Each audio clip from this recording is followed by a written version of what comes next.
السلام عليكم ورحمة الله وبركاته. إن الحمد لله نحمده ونستعينه ونستغفره ونعوذ بالله من شرور أنفسنا ومن سيئات أعمالنا. من يهده الله فلا مضل له ومن يضلل فلا هادي له. وأشهد أن لا إله إلا الله وحده لا شريك له وأشهد أن محمدا عبده ورسوله صلى الله تعالى عليه وعلى آله وصحبه وسلم تسليما كثيرا. أما بعد، فقد قال الإمام البخاري رحمه الله تعالى: باب الرجاء مع الخوف. وقال سفيان: ما في القرآن آية أشد علي من لستم على شيء حتى تقيموا التوراة والإنجيل وما أنزل إليكم من ربكم. قال حدثنا قتيبة قال حدثنا يعقوب بن عبد الرحمن عن عمرو بن أبي عمرو عن سعيد بن أبي سعيد المقبوري عن أبي هريرة رضي الله عنه قال: سمعت رسول الله صلى الله عليه وسلم يقول: إن الله خلق الرحمة يوم خلقها 100 رحمة فأمسك عنده 99 رحمة وأرسل في خلقه كلهم رحمة واحدة فلو يعلم الكافر بكل ما عند الله بكل الذي عند الله من الرحمة لم ييأس من الجنة ولو يعلم المؤمن بكل الذي عند الله من العذاب لم يأمن من النار. সম্মানিত ভাতৃমণ্ডলী, আল্লাহ রাব্বুল আলামিনের প্রশংসা এবং নবী সাল্লাল্লাহু আলাইহি সাল্লামের উপর সালাত ও সালামের পর আজ বুধবার 5 জিলকাদা 1447 হিজরি মোতাবেক 22 এপ্রিল 2026 আমাদের ধারাবাহিক আলোচনা সহিহুল বুখারীর কিতাবুর রিকাক হৃদয় স্পর্শী পর্ব নম্বর 8। ইমাম বুখারী রাহিমাহুল্লাহ এই পর্বের অধ্যায় নম্বর 19 বলছেন, এতে বাবুর রাজা মাল খৌফ। এই অধ্যায় হচ্ছে ভয় ভীতির সাথে আশাবাদী হও, আল্লাহর ভয়ের সাথে আল্লাহর কাছে তার রহমত দয়ার আশাবাদী হওয়া। একজন মুসলিমের জীবনে দুটোই থাকতে হবে। মুসলিমকে আল্লাহ রাব্বুল আলামিন ইবাদতের জন্য জন্মসূত্রে আল্লাহ তৌফিক দিয়েছে, যেন জন্মসূত্রে মুসলিম। আর যারা ইসলাম গ্রহণ করেছে তাদেরকে আল্লাহ এই পথের পথিক করেছেন, আর যারা কাফের হয়ে আছে তাদেরকে আল্লাহ ইবাদতের জন্য সৃষ্টি করেছেন। ওমা খালাকতুল জিন্না ওয়াল ইনসা ইল্লা লিয়াবুদুন। আর ইবাদতের দুটো গুরুত্বপূর্ণ দিক হচ্ছে আল খৌফ ভয় এবং আর রাজা আশা। দুটো হচ্ছে মানুষের ইমানি জীবন ইসলামী জীবনের পাখির দুটো ডানার মতো। পাখির যদি দুটো ডানা না থাকে, দুটোর একটা যদি ভেঙে যায় তাহলে পাখি উড়তে পারবেন না। ঠিক তেমনি একজন মানুষের এই দুটো যদি বৈশিষ্ট্য না থাকে পাখির ডানার মতো, তাহলে সেই ব্যক্তির ঈমান থাকবে না। আল্লাহর কাছে আশা রাখতে হবে। আশা ভালো জিনিসের রাখে না খারাপের। আশা মানে ভালো, আশা করছি। তো আল্লাহর কিসের আশা করতে হবে? রহমতের আশা করতে হবে।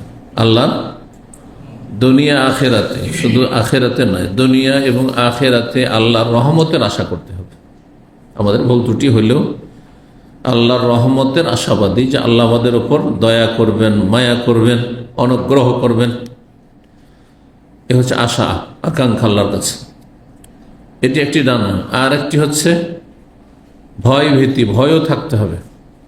আল্লাহর আদেশ নিষেধ পালন করবেন, মেনে চলবেন, আল্লাহর আযাবের ভয়, আল্লাহর পকড়ার ভয়ে, আল্লাহর হিসাবের ভয়ে। দুটোর একটি যদি থাকে তাহলে আপনি মুসলিম হতে পারবেন না। শুধু আশাই আছে, ভয় নেই। জাহান্নাম বলে ভয় নেই, আল্লাহর পকড়াও বলে ভয় নেই, আল্লাহর ক্রোধ গজব লানত ধরে নেবেন, ধ্বংস করে দিবেন, সর্বনাশ করে দেবেন, কোনো ভয় নেই। না দুনিয়াতে ভয়, না আখেরাত বলে পরকাল বলে ভয়। যদি ভয় না থাকে, শুধু আশা আশা, তাহলে কোনো আমল করবে? আমল করবে? বুঝছেন না? যদি শুধু জান্নাতের আশা করেন, জান্নাত দিবে আল্লাহ, আল্লাহ সব মাফ করে দিবে। হ্যাঁ, যখন জন্মসূত্রে মুসলিম, আমি বাপ মাও মুসলিম, আমিও মুসলিম, ঘরে জন্ম নিয়েছি, জান্নাত পাবো। আশার আশা, ভয় নেই। যদি ঈমান ইসলামের বিধিবিধান পালন না করি, 5 ওয়াক্ত সালাত না পড়ি, তো কি শাস্তি হবে? ভয় নেই। রমজানের সিয়াম রোজা না রাখি তো কি শাস্তি হবে? ভয় নেই। হ্যাঁ, হারামে যদি লিপ্ত হয়ে জেনা, ব্যভিচার, চুরি, ডাকাতি, খুন, বেঈমানি, আত্মসাৎ, মানুষের হক নষ্ট করে, আল্লাহর হক নষ্ট করে কি শাস্তি আছে? পকড়াও আছে, কোনো ভয় নেই। তাহলে মানুষ পাপ মুক্ত হবে? অপরাধ করতেই থাকবে আর আল্লাহর কাছে শুধু জান্নাতের আশা করে থেকে যাবে। আশা অনুযায়ী তার কোনো আমল নেই, কর্মতৎপরতা নেই, সেই ব্যক্তি কোনোদিন মুসলিম হইতে পারবে না। কোনো পাপ থেকে বাঁচবে না, কোনো ফরজ আজব আদায় করবে না। আজকাল অধিকাংশ মুসলিমরা কিন্তু এইটাই বুঝছেন না। মুরজিয়া একটি বাতিল ফিরকা ছিল, তারা বললে যদি কলমা পড়ে নেই ব্যাস যথেষ্ট, এটা মুরজিয়া। তো মুরজিয়ার আশাটাকে শক্তিশালী করেছে, ভয়ভীতি নেই, কারণ আর আমল টামল কিচ্ছু নেই, চলবে, জান্নাত পেয়ে যাবে। এইটা মুরজিয়া ফিরকা। আজকালকার জামানার মুসলিমরা অধিকাংশই, যে 95 জন থেকে 98 জন বেনামাজি, কিন্তু আধা নামাজি, এরা সবাই হচ্ছে মুরজিয়া। নিজে এক জামানাতে ওই দলের নাম মুরজিয়া ছিল, আজকাল লোকদের নাম এগুলোর নাম নেই, সেকুলার, ধর্ম নিরপেক্ষ, না হয় দুনিয়াদার, পেট পূজারি, যাই বলেন, ওই মুরজিয়ার নামে নেই, কিন্তু সবগুলি মুরজিয়া। আল্লাহর কাছে আরে মুসলিম তো একদিন তো জান্নাত পাবো বলছে না, এরা হচ্ছে মুরজিয়া। এদের আশা খুব বেশি কিন্তু ভয় নেই। আর একদল আছে চলো বিভিন্ন পাপ করে হেদায়েত হয়েছে, কিন্তু এত শঙ্কিত, এত ভয়ে ভীত যে সে আল্লাহর রহমত থেকে হতাশ হয়ে গেছে। এত অপরাধ করেছি আমি জীবনে, আল্লাহকে মাফ করবেন, আর তারপরে এই কষ্ট সহ্য করতে পারছে না, বরদাস্তি করতে পারছে না, যার ফলে অনেক সময় আল্লাহর রহমত থেকে নিরাশ হয়ে বলছে আর আমল করে লাভ নেই, জাহান্নাম তো যেতেই হবে, কারণ এত বড় বড় অপরাধ করে, মানুষ খুন করেছি, বিচার করেছি, গাঁজা মদ খেয়েছি, আরাম খেয়েছি, কত কি করেছি, মানুষের কত টাকা বেশি বেমারি, চুরি ডাকাতি করেছে, আল্লাহ মাফ করবেন, এত নামাজ ছেড়েছে, আল্লাহ মাফ করবেন, শুধু না মাফ করবেন না, এই ধারণা। ভয় ভীতি এত বেশি হয়েছে যে যার ফলে দেখছি যে আমার তো মাফই হবে না, আমি তো ক্ষমাযোগ্য না, সুতরাং আর আমার আমল করে তো লাভ নেই, সেও আমলে জাহান্নামে চলে যাবে না। এই ডানা না থাকলেও চলবে, ওই ডানা থাকবে, দুটো ডানা পাখির ডানার মতো দুটোই থাকতে হবে। সুস্থ অবস্থায় আশা বেশি শক্তিশালী হবে না ভয় বেশি শক্তিশালী হবে? দেখি পরীক্ষা করে আপনাদের কতটা শিখেছেন। মানুষের দুটো অবস্থা, একটা সুস্থ অবস্থা, একটা অসুস্থ অবস্থা। মানুষ অসুস্থ হইলে হয়তো আর বাঁচব না, মারা যাবে। যে যত বেশি দুর্বল অসুস্থ, সে তত বেশি মরণের কাছাকাছি নিজেকে মনে করে, যে কখন যে মরে যায়। হার্টে ব্লক আছে, এখন চলতে হয়তো হার্ট অ্যাটাক হয়ে যাবে, প্রেশার অনেক বেশি, সুগার অনেক বেশি, অনেক লো, কখন যে মরে যায়, তাই না? হয়ে আছে সিরিয়াস, হাসপাতালে একবারে আইসিইউতে চলে গেছে, এখন বাঁচবো না আর, বলেন। তো একটা হচ্ছে সুস্থ অবস্থা, একটা অসুস্থ অবস্থা। এই আশা আর ভয়, এ দুটো ডানা কোনটা বেশি শক্তিশালী, কোন জামানাতে থাকতে হবে? যে বলবেন হাত তুলে। হ্যাঁ, সুস্থ অবস্থায় কোনটা? হ্যাঁ, সুস্থ অবস্থায় ভয় বেশি, কারণ সুস্থ অবস্থায় পাপ হওয়ার সম্ভাবনা বেশি। যে যত বেশি পয়সায় আছে, সুখে আছে, সুস্থ আছে, হ্যাঁ, যৌবন আছে, হ্যাঁ, রক্তের গরম আছে, তত বেশি মানুষ পাপে জড়িয়ে যেতে পারে। এই জন্য আল্লাহর ভয়টা খুব মজবুত থাকতে হবে, ভয়টা খুব যেন আপনার অন্তরে থাকে, আল্লাহর আযাবের ভয়। ফরজ আযাব ছাড়লে আল্লাহ ধরে নেবেন, আল্লাহর গজব নেমে আসবে। হারাম নাজায়েজ কাজ করলেই, অন্যায় করলে, জুলম অত্যাচার করলে, মানুষের বেমানি করলে আল্লাহ ধরে নেবেন, ভয় থাকতে হবে। তাহলে আপনি পাপ থেকে বাঁচতে পারবেন এই যৌবনে, সুস্থ অবস্থায়। যখন শেষ অবস্থা, একবারে মরণকাল ঘনিয়ে আসছে, আর মনে হয় বাঁচবে না, কারণ রোগ চারিদিক থেকে আমাকে একবারে ধরেছে শক্ত করে, শেষ সময় হ্যাঁ আযাবকে বেশি ভয় করবে, তার নিরাশ হয়ে যায়, আল্লাহ কিছুই তো করতে পারলাম না, মরে যাব। ভয়কে শক্তিশালী করবে না আশাকে শক্তিশালী করবে? তখন আশাটা, দুটোই থাকতে হবে, কিন্তু আশা বেশি শক্তিশালী। আল্লাহ যা আমল করেছি আল্লাহ তওবা করছি, আল্লাহ কালেমা পড়ছি, হ্যাঁ ইস্তেগফার করছি আল্লাহ অন্তর থেকে, যদি আমি সময় পেতাম তো আরও ভালো আমল করতাম, আল্লাহ অনেক সময় নষ্ট করেছি, আল্লাহর রহমতের আশা, আল্লাহ তোমার রহমতের আশাবাদী, আশাটাকে তখন শক্তিশালী করে, বুঝছেন না? না হলে হতাশ হয়ে কাফের হয়ে মারা যাবে। কোরআনে কারিমে এই মর্মে অনেক আয়াত রয়েছে, বান্দা জীবনযাপন করবে আশা এবং ভয়ের মাঝখানে, দুটো ডানা দুই সাইডে থাকে বডির, ঠিক ওই রকমই আপনার আশা আর ভয় এই দুটোর মাঝখানে আপনি জীবনযাপন করবেন। সবসময় আপনার আল্লাহ রহমতের আশাও করবেন, ভালো কাজ করে আল্লাহ রহমতের আশা করবেন, আল্লাহ জান্নাত দেবেন, ভালো কাজ কিছু করছি। আর পাপের দিকে ঝুঁকলেই আল্লাহর আযাবকে ভয় করবেন, তাহলে পাপ থেমে যায়। সূরা হিজর আয়াত নম্বর 49-50 আল্লাহ ইরশাদ করেছেন, নাব্বি ইবাদি আন্নী আনাল গফুরুর রহিম ওয়া আন্না আযাবি হুয়াল আযাবুল আলীম। দুটোই কথা এতে বলা আছে, আশার কথা আর ভয় ভীতির কথা। আমার বান্দাদেরকে বলে দাও, আল্লাহ বলছেন, হে নবী আমার বান্দাদেরকে জানিয়ে দাও, আন্নী আনাল গফুরুর রহিম, যে আমি বড় ক্ষমাশীল এবং বড় দয়ালু। এটাও জানিয়ে দাও ওয়া আন্না আযাবি, আর আমার আযাব শাস্তি হচ্ছে হুয়াল আযাবুল আলীম, মর্মান্তিক আযাব। আযাব যদি আমি শাস্তি দিই তো যন্ত্রণাদায়ক আযাব রয়েছে, কঠিন শাস্তি রয়েছে, দুটোই আছে, সাবধান। তাহলে আল্লাহ গফুর রহিম এটাও আশা রাখবে, আল্লাহ যে আযাবে আলিম দিতে পারেন, হ্যাঁ দিতে সক্ষম, আল্লাহর ক্ষমতার বাইরে কেউ পালিয়ে যেতে পারবে না। সৌদি আরবে অপরাধ করে অনেকে পালিয়ে চলে যাচ্ছেন, এইরকম দেশ থেকে, এখানে হাই সিকিউরিটি, ঠিক না? আর অন্য দেশ থেকে তো পালাচ্ছে অনেক অপরাধী, কিন্তু আল্লাহর আযাব থেকে কেউ বাঁচতে পারবে না, আল্লাহর পকড়াও থেকে। সুফিয়ান সৌরি রাহিমাহুল্লাহ বলেন, মাহফিল কোরআনে আয়াতুন আসাদ্দু আলাইয়া মিন লাস্তুম আলা শাই। কোরআনে কারিমে এই আয়াতটির চাইতে কঠিন আয়াত আমার জন্য আর পাইনি, আমি নেই, আমাকে সবচেয়ে কঠিন লেগেছে এই আয়াতটি, যে এইভাবে দিন ইসলাম পালন করা, জীবনযাপন করা বড়ই কঠিন, আল্লাহর কঠিন হুকুম। সূরা মায়দা আয়াত 68 আল্লাহ বলছেন, লাস্তুম আলা শাই, হে মানব জাতি তোমাদের, হ্যাঁ তোমরা কোনো কিছুর ওপর না, মানে তোমরা হ্যাঁ দিনদারিতে না, তোমাদের ধার্মিকতা নেই, তোমাদের আল্লাহ ভীরুতা নেই, লাস্তুম আলা শাই, তোমাদের কোনো মূল্য নেই আল্লাহর কাছে।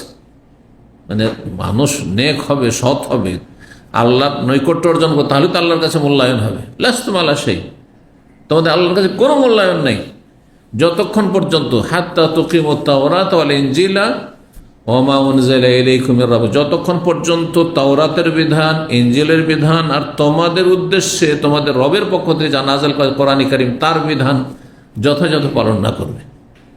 আরে তাওরাতের হুকুম আহকাম পালন করতে হবে, ইনজিলের হুকুম আহকাম পালন করতে হবে, আর কোরআন কারীমের হুকুম আহকাম পালন করতে হবে। কোরআন কারীমের শুরু থেকে শেষ পর্যন্ত যদি আপনি একটু তরজমা নিয়ে বসে যান, যাতে বুঝতে পারছেন, বিনা বুঝে আগাবেন না, আর আপনি নিজের উপর ফিট করবেন যে এই আয়াতে যে কথাগুলি বলা হলো এগুলো আমার লাইফে আছে কিনা, এখানে নিষেধ করা হয়েছে এটাতে আমি বাঁচছি কিনা, বুঝতে পারছেন না? তাহলে বুঝতে পারছেন যে কতটা আপনি আল্লাহর নাযিলকৃত কিতাব কোরআনে কারীমের প্রতি আমলকারী, তাহলে বুঝতে পারবেন কতটা আপনি পালন করছেন। বাকি থাকলো তাওরাত ইনজিল, তাওরাত ইনজিলের বিধান তো রহিত হয়ে গেছে, কিন্তু তারপরে বলা হয় তাওরাত ইনজিল যতক্ষণ বাস্তবায়ন না করবে, তবে তাওরাত ইনজিল ওই সমস্ত হুকুম আহকাম বিধিবিধান যেগুলো রহিত করা হয়নি, যেগুলি কোরআন এবং হাদিসে সাব্যস্ত রাখা হয়েছে। প্রাচীন যুগের ধর্ম ছিল, কিন্তু সেই ধর্মের বিষয়গুলি ইসলামেও স্বীকৃত রাখা হয়েছে। যেমন ইব্রাহিম আলাইহিস সালামের সুন্নতগুলি, কোরবানি করা, হজ করা, উমরা করা, আছে না? তারপরে হ্যাঁ খাতনা করা, তারপরে সোনাল ফিতরা যতগুলি, নখ কাটা, মোজ কাটা, দাড়ি রাখা, এইভাবে আরো মেলা হইতে পারে। যেই বিধানগুলি সাংঘর্ষিক কোরআনে কারীমের সাথে তাওরাত ইনজিলের হয় তারা বিকৃত করেছে, অথবা সেগুলোর মনসুখ, যেহেতু ওগুলো রহিত করে দেওয়া হয়েছে। যেমন যদি আপনাকে বলা হয় আপনি বাংলাদেশের আইন মেলেছে, বাংলাদেশে যে 71 উপরে যে আইন আছে তাতে কি ওই পাকিস্তান আমলে যে সমস্ত আইন কানুন ছিল সবগুলি রহিত করা হয়েছে, সবগুলি ক্যান্সেল ঘোষণা করা হয়েছে না? সেটাতে কিছু সংযোজন কম আর বেশি করা হয়েছে, ঠিক না? কিছু বাড়ানো হয়েছে, কিছু ছাঁটাই করা হয়েছে। যেমন বাংলাদেশে একটা আইন আছে, পাকিস্তানও ওই আমলে ছিল, এখন আছে, ইসলাম বিরোধী আইন।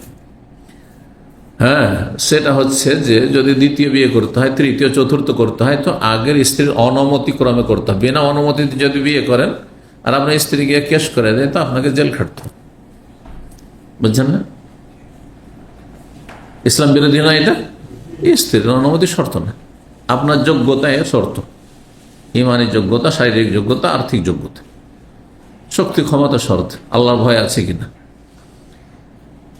তো পাকিস্তান আমলে ছিল, আইয়ুব খাঁ এই ইসলাম বিরোধী আইন প্রণয়ন করেছিল, এখনো চলতে আছে।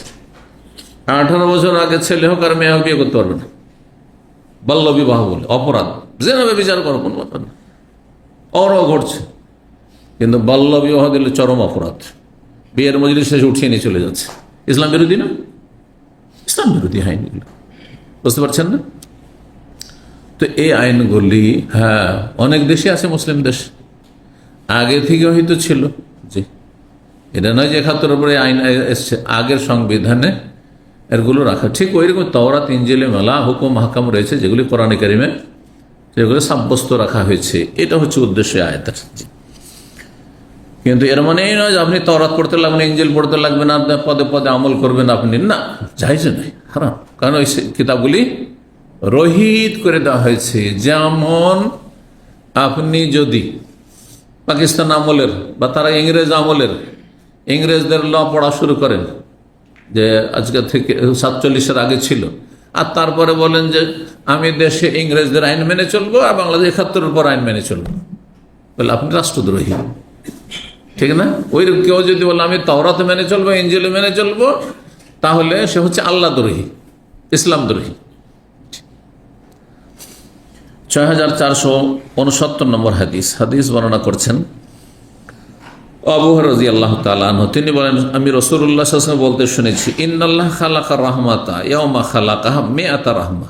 আল্লাহ রাব্বুল আলামিন যেই দিন রহমতকে সৃষ্টি করেছেন, দয়া সৃষ্টি করেছেন, মিআতা রাহমা 100টি দয়া, মানে 100 গুণ, 100টি অংশ দয়ার, বা 100 রকমের, বলা যায় 100 রকমের অথবা 100 গুণ কি করেছেন আল্লাহ রাব্বুল আলামিন? দয়া, রহমত সৃষ্টি করেছেন। আল্লাহর রহমত সৃষ্টি করেছেন এখানে বলা হয়েছে। একটি আকীদার কথা গুরুত্বপূর্ণ শিখে রাখেন। অথচ আল্লাহর নাম রহমান, আল্লাহর নাম রহিম, তার মানে রহমত, দয়া করা আল্লাহর সিফাত, গুণ। তো আল্লাহর সিফাতগুলি কি মখলুক সৃষ্টি না? সৃষ্টি না। আল্লাহ যেমন স্রষ্টা, সৃষ্টিকর্তা, তেমন তার সিফাতগুলিও হচ্ছে যার আদি অন্ত নেই, হ্যাঁ, তার শুরু নেই, শেষ নেই, বুঝতে পারছেন না? কিন্তু যা সৃষ্টি করা হয়েছে একসময় ছিল না, তারপরে সৃষ্টি করা হয়েছে, আর সেটা কোনো সময় নাও থাকতে পারে, ঠিক না? তো এখানে যে রহমতকে সৃষ্টি করেছেন বলা হয়েছে, এই রহমত মানে আল্লাহর গুণ সিফাত যে রহমত সেটা নয়। আল্লাহ যে রহমান, আল্লাহ যে রহিম, আর রহমান রহিম রহমত শব্দ থেকে এসছে, মাজদার থেকে এসছে, সেটাকে উদ্দেশ্য করা হয়নি। সেটা হচ্ছে কাদিম, সেটা হচ্ছে আল্লাহ রাব্বুল আলামিনের সিফাত, সেটা হচ্ছে স্থায়ী। কিন্তু যেই রহমত, যেই দয়া মায়া তার বান্দাদের মাঝে ভাগ বন্টন করেছেন, আমাদের অন্তরে মায়া নেই। আরে মায়া না থাকলে এত কষ্ট করে ছেলে মেয়ে মানুষ করে, হ্যাঁ, মায়া না থাকলে, মায়া মমতা না থাকলে, একজন বেগানা মহিলা বিয়ে হইলে আবার স্বামীকে ভালোবাসতে লাগে, কত মায়া।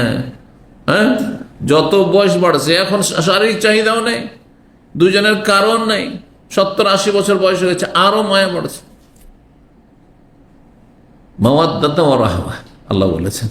স্বামী স্ত্রী জীবনে দুটো স্তর কথা আল্লাহ বলেছেন।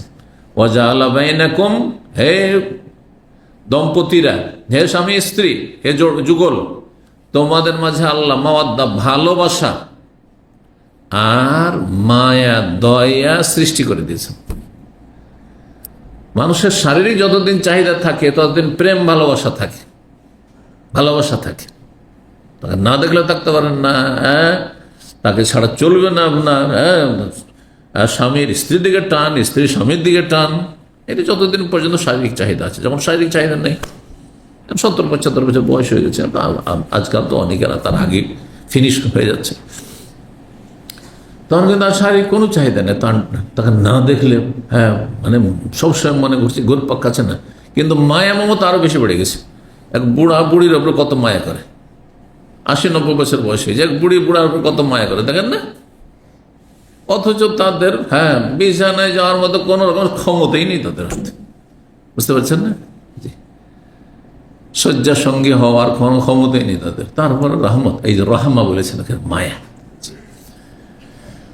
মায়া ভালোবাসাতে যেই মায়া আমরা করে বান্দার মাঝে আল্লাহ বিতরণ করেছেন, ওই মায়া আল্লাহ রাব্বুল আলামিন 100 গুণের মধ্যে 1 গুণ বান্দাদের মাঝে বিতরণ করেছেন।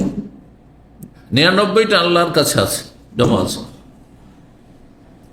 100টা যদি হয় বা 100 ধরনের হয়, ধরন বললাম আর বললাম গুণ বললাম, তাই না? যেটি ধরে তো এক ধরনের মায়া, যেই মায়াটা আমরা করে থেকে আপোষী, এই যে কারোর সাথে আমার খাতির হয়েছে, ওর একটা মায়া আছে। হঠাৎ করে যদি অথচ আমার রক্তের সম্পর্ক নেই, অথবা সে আমার কাছেরও না, কেউ না, কিন্তু কিছুদিনের পরিচয় হয়েছে, আর তারপরে সে দিনদার ধার্মিক, তাকে অন্তর থেকে আমার ভালো, হঠাৎ করে যদি তার এক্সিট লেজ ফাইনাল, তো অনেক কষ্ট লাগছে, আমাকে লাগছে না? এই যে মায়া। তো বলছেন যে আল্লাহ রাব্বুল আলামিন যখন রহমত সৃষ্টি করেন তখন 100টি রহমত সৃষ্টি করেছেন। রহমা, আল্লাহ তার কাছে 99টি রহমত রেখে নিয়েছেন, বা 99 গুণ বা 99 ধরনের রহমত রেখে নিয়েছেন। ও আরসালা ফি খালকিহি কুল্লি, সমস্ত সৃষ্টির জগৎ, আরে মানুষ শুধু না, জিন না, বরং পশু পাখি পোকা মাকড়, দেখেন না কত মায়া করে। মুরগি বাচ্চাগুলো, যখন বাচ্চাগুলো ধরার জন্য চিল এসে আক্রমণ করছে, কাক এসে আক্রমণ করছে, কিভাবে পেটের তলে ভরে নিচ্ছে, কথা বুঝতে পেরেছেন? একটা গাভীকে দেখবেন, গাভী, আপনার বাড়ির গাভী বাচ্চা হওয়ার আগ পর্যন্ত কোনোদিন আপনাকে তেড়ে যায়নি, কিন্তু বাচ্চা হওয়ার পরে যখনই তার আশঙ্কা হবে যে আমার বাচ্চার গায়ে মনে হাত দিতে আসছে, দৌড় দিয়ে, দেখেছেন কিনা এরকম দৃশ্য, দৌড় দিয়ে গিয়ে এবারে শিং দিয়ে আপনাকে দিবে ছাড়ে। অথচ পাশ দিয়ে আপনি হয়তো যাচ্ছিলেন, কিন্তু ওর একটা ভয় হয়ে গেছে যে আমার বাচ্চাকে হয়তো বাচ্চার ক্ষতি করতে পারে। বলছেন যে সমস্ত সৃষ্টি জগতে আল্লাহ রাব্বুল এক গুণ বা এক ধরনের মায়া, রহমত, দয়া আল্লাহ রাব্বুল কি করেছেন? ভাগ বন্টন করে দিয়েছেন, বিতরণ করে দিয়েছেন। তাহলে আল্লাহর কাছে কত রহমত রয়েছে, একটা দিয়ে এত মায়া করছে, এত দয়া, এত মায়া একজনের অপরজনের ওপর। মানুষ মানুষের জন্য কান্না করতে করতে হার্টফেল করে দিচ্ছে। আল্লাহর কাছে তাহলে আরো 99 গুণ আছে রহমত, তাই না? দয়া বলছে ফালাউ ইয়ালামুল কাফির, আল্লাহর কাছে এত রহমত রয়েছে, অশেষ রহমত, যে কাফের যদি জানতো বিকুল্লিল্লাযী ইনদাল্লাহি মির রাহমা, আল্লাহর কাছে যে যত রহমত আর দয়া রয়েছে এ সম্পর্কে যদি কাফের সম্যক জ্ঞান থাকতো, পুরোপুরি জ্ঞান থাকতো, লাম ইয়াইআস মিনাল জান্নাহ, কুফরি করেও সে ক্ষমাযোগ্য নয়, সে তার জন্য জান্নাত হারাম করা হয়েছে। এটাই হচ্ছে আহলে সুন্নাত ওয়াল জামাতের। তারপরও সে আশা করত যে আল্লাহর কাছে যখন এত রহমত, তো হয়তো কোনোদিনে জান্নাত পেয়ে যাবো, হয়তো যদি জানতো। তাইলে লাম ইয়াইআস মিনাল জান্নাহ, জান্নাত থেকে সে হতাশ হতো না। ওয়ালাউ ইয়ালামুল মুমিনু, আর মুমিন ব্যক্তি যদি জানতো বিকুল্লিল্লাযী ইনদাল্লাহি মিনাল আযাব, মুমিন অধিকাংশই আল্লাহর আযাব সম্পর্কে উদাসীন, গাফেল, পাপ করেই যাচ্ছে, একটু ভয় পায় না। অথচ আল্লাহর যে কঠিন শাস্তি রয়েছে এ সম্পর্কে তার যদি সম্যক জ্ঞান থাকতো, লাম ইয়ামান মিনান নার, তাহলে জাহান্নাম থেকে নিজেকে নিরাপদ মনে করতো না। কিন্তু মনে করে আজকালকার অধিকাংশ মুসলিমরা, যেমনটা বললাম, মুরজিয়া টাইপের মনে করে যখন মুসলমান তো না একদিন জান্নাত পাবো। আরে এত সহজ, এত সহজ। তোমার আমল একেবারে জিরোতে। প্রথম জীবনের মুসলিম জীবনে আমলই হচ্ছে 5 ওয়াক্ত সালাত। 5 ওয়াক্তের 70 রাকাত নামাজই নেই, আর জান্নাতের আশা করে বসে আছো?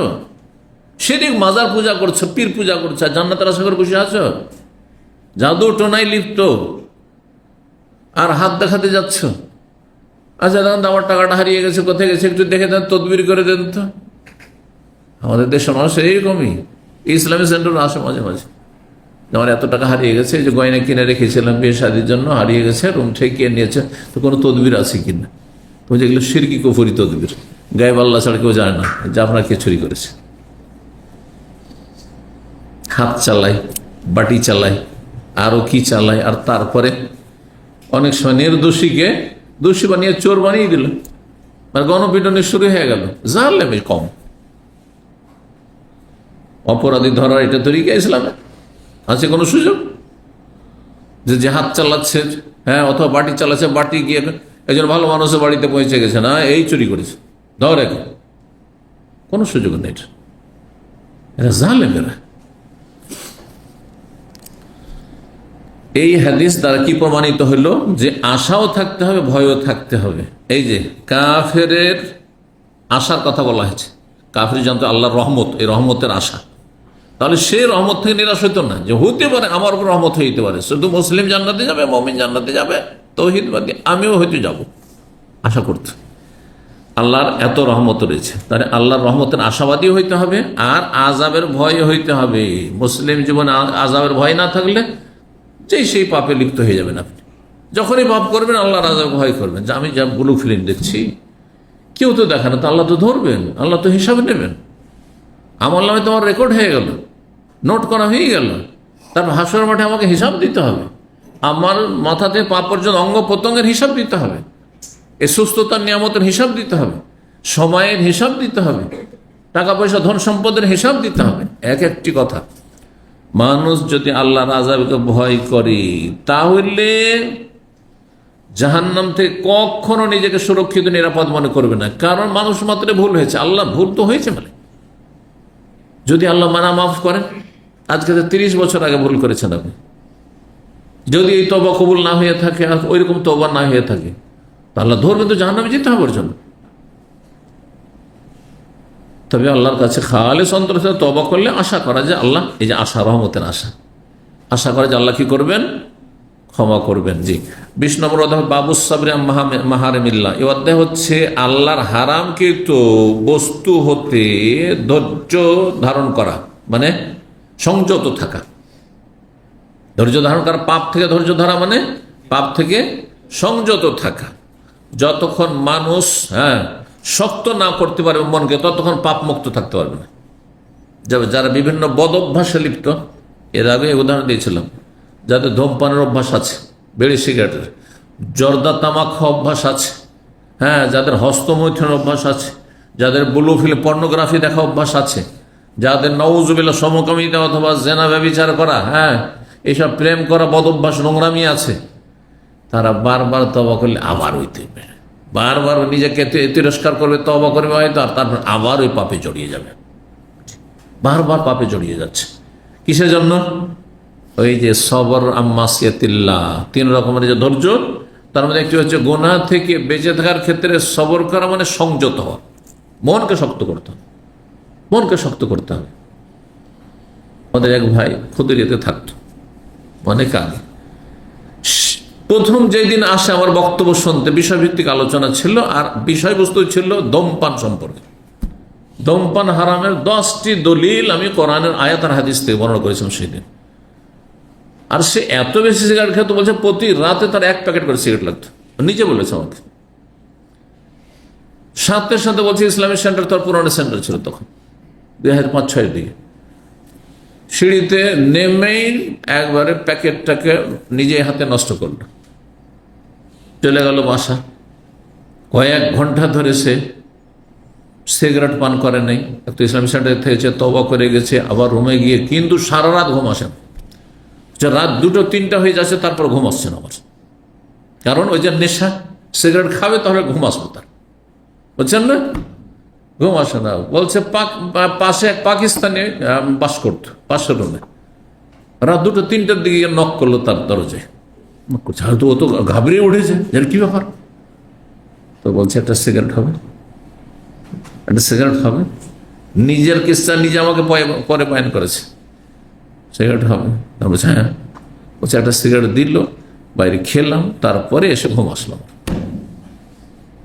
মানুষের বদ অভ্যাস হলে কি হয়? সেই দিন তার তোবা ফেল হয়ে গেল, কিন্তু তারপর আবার শক্ত হইল। আবার শক্ত হওয়ার পরে ভালো শক্ত হয়ে আলহামদুলিল্লাহ সে সিগারেট থেকে তওবা করেছে, আর তারপরে তার কাহিনী আমাকে নিজে বয়ান করেছে। বুঝতে পারছেন না? নাম বললে আমাদের পুরাতন ছাত্র অনেকে চিনবেন, এই জন্য নাম বলবো না। বুঝতে পারছেন? ঠিক। তো আল্লাহর হারামকৃত বস্তু থেকে বেঁচে থাকার ক্ষেত্রে সংযত হওয়া। জি, যতক্ষণ সংযত না হবেন, মনকে শক্ত না করে হারাম থেকে বাঁচতে পারবেন না। যাদের হারাম খেয়ে অভ্যাস আছে, হারাম ব্যবসাতে রাতারাতি বড় লোক হওয়া দেখছে, আর এই কফিলের বেতন দিয়ে এ তো 5 বছর লেগে যাওয়ার ঋণ পরিশোধ করতে, আর নিজেকে সামলে রাখতে পারে না। বুঝতে পারছেন? চুরি করা অভ্যাস, হ্যাঁ, ধার নেওয়া বদ অভ্যাস, আর হাত ভারী বদ অভ্যাস, বদ অভ্যাস থেকেই যাচ্ছে। কিসের জন্য? সংযত হইতে পারছেন না, মনকে শক্ত করতে পারছেন না। আল্লাহ বলছেন সবরের ফজিলত সম্পর্কে সূরা জুমারের আয়াত নম্বর 10, অনেক আয়াত রয়েছে ধৈর্যের ফজিলত। ধৈর্যের মহাপুরস্কার আল্লাহ দিবেন বিনা হিসাবে। আর রোজা হচ্ছে ধৈর্য ধারণের নাম, এই জন্য রোজার নেকি সরাসরি আল্লাহ নিজে দেবেন, কোনো ফেরেশতা দিয়ে লিখাবেন না। ঠিক না? রোজা এক ধরনের সবর করা, কিন্তু জীবনে যে কোনো ক্ষেত্রে আপনি সবর করবেন, সবরের নেকি একমাত্র আল্লাহ দিবেন। ইন্নামা ইউয়াফফাস সাবিরুনা আজরাহুম বিগাইরি হিসাব। নিশ্চয়ই, নিঃসন্দেহে ধৈর্যশীলদেরকে তাদের প্রতিদান দেওয়া হবে বেহিসাব। ফেরেশতারা যদি লিখতেন তো বেহিসাব হইতো না, বিনা হিসাব হইতো না। 1কে 10 করা হইতো, 10কে হয়তো 100 করা হইতো। ঠিক না? আর দান সাদকার ক্ষেত্রে 700 বা তারও বেশির কথা রয়েছে। তো যাই হোক, ইখলাস অনুযায়ী। কিন্তু সবরের নাকি যেহেতু স্বয়ং আল্লাহ দেবেন, হ্যাঁ, যে গুনাহ থেকে আপনি বেঁচেছেন। কিসের জন্য? গুনাহ থেকে বাঁচার দুই রকম, একটা হচ্ছে দুনিয়ার স্বার্থে, একটা হচ্ছে আল্লাহর স্বার্থে। নেকিটা কখন পাবেন আপনি? আল্লাহর ভয়ে, আল্লাহকে খুশি করার জন্য, এবং আল্লাহ যাতে নারাজ না হয়েছে এরকম হারাম জীবন যাপন করলে তো আল্লাহ অসন্তুষ্ট হয়ে আমাকে জাহান্নামে দেবেন। আল্লাহর ভয়, আল্লাহর আযাবের ভয়, আল্লাহর পকড়ার ভয়, তাহলে এর নাম হচ্ছে সবর। কিন্তু যদি দুনিয়ার স্বার্থে সবর করেন, ডাক্তারের কাছে গিয়েছেন, বলছে আপনার ব্লাড, বলছে যে আপনার ব্লাড ক্যান্সারের লক্ষণ পাওয়া যাচ্ছে, কিন্তু কি ধূমপান করেন, স্মোকিং করেন? বলছে হ্যাঁ। এক্ষুনি ছাড়েন, না হলে গেলেন আপনি শেষ। সাথে সাথে তওবা। কার জন্য? আল্লাহর জন্য? আল্লাহর আযাব থেকে বাঁচার জন্য না শরীরকে বাঁচার জন্য, বেঁচে থাকার জন্য? কিচ্ছু পাবেন না আপনি। খুব বেশি তো হয়তো রোগ মুক্ত থাকবেন, যেই গরজ করেছেন সেই গরজটা পাবেন, কিন্তু আল্লাহ সন্তুষ্টি পাবেন না, বিনা হিসাবে নেকি পাবেন না আপনি। জি। উমর আব্দুল আজিজ রাহমাহুল্লাহ বা উমর রাদিয়াল্লাহু তাআলা, উমর যেহেতু বলা হয়েছে, আমিরুল উমর রাদিয়াল্লাহু তাআলা বলেন, ওয়াজাদনা খায়রা আইশিনা বিসসবরি, আমাদের জীবনের সবচাইতে উৎকৃষ্ট, উত্তম, হ্যাঁ, জীবন যাপন পেয়েছি কিসে? ধৈর্যে। ধৈর্য ধারণ করলে এতে সবচেয়ে বেশি শান্তি আছে। আর অধৈর্য হইলে যতই পান না কেন আপনার শান্তি নেই। যারা ধৈর্যশীল, যদি দুপুরে শুধু ডাল ভাত খেয়ে এসছেন আর কিচ্ছু ছিল না, কোনো তরকারি ছিল না, হ্যাঁ, তবু আপনি কি সুখী, মনের দিক থেকে সুখী। কিন্তু যে ভালো ভালো খাবার খেয়ে এসছেন, ভালো ভালো খাবার খেয়ে এসছেন, কয়েক রকমের তরকারি মাছ গোস্তের আইটেম খেয়ে এসছেন, কিন্তু আপনি অধৈর্য, আরো কিছু লাগত, আমার চাইতে ভালো অনেকে খায়। এই স্বপ্ন যদি থাকে যে আমি তো পাকশাক ভালোই করতে পারি আর খুব ভালো খাই, কিন্তু সারা জীবনে শুধু বাঙালি খাবারই খেতে থাকলাম, হ্যাঁ, আর রোমান্সিয়া খেতে পারলাম না, তো এই আরো কি কি খেতে পারলাম না, তো এই খেতে পারলাম না, সেই খেতে পারলাম না, শান্তি পাবেন? কখনো শান্তি পাবেন না। শান্তি পাবে না। যারা এরকম রেস্টুরেন্ট, বিভিন্ন রেস্টুরেন্টে খেয়ে বেড়ায়, তাদের অভিজ্ঞতা আছে।